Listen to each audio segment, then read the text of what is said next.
Inilah pekerjaan dari David Ailesmana, tersangka pembunuhan terhadap Nindi Putri Marifa di apartemen Bogor. Adapun David menghabiskan nyawa Nindi, mantan kekasihnya, lantaran sakit hati. Melansir dari Tribun News Bogor, David ternyata bekerja sebagai tukang serut kayu. Pelaku ini tukang kayu di Sadeng sana, tempat tinggal David, kata Kapolresta Bogor Kota Kombes Pol Bismo Teguh Prakoso. Selain profesi yang terungkap, David juga berupaya mengelabui polisi usai menewaskan mantan kekasihnya tersebut. David berupaya mulai dari menghilangkan barang bukti sampai memotong rambutnya. Itu jadi upaya yang dilakukan oleh tersangka untuk mengaburkan identitas dan mengaburkan jejak. Dimulai dari dia mengambil barang milik korban, diantaranya handphone, dompet, dan baju-baju.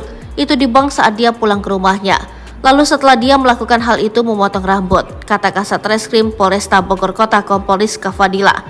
Saat kejadian awal, yakni di hari Kamis 7 Desember 2023, rambut dari David ini bisa dibilang panjang. Namun pada keesokan harinya saat dia pulang ke rumahnya, David malah mencukur rambutnya ini.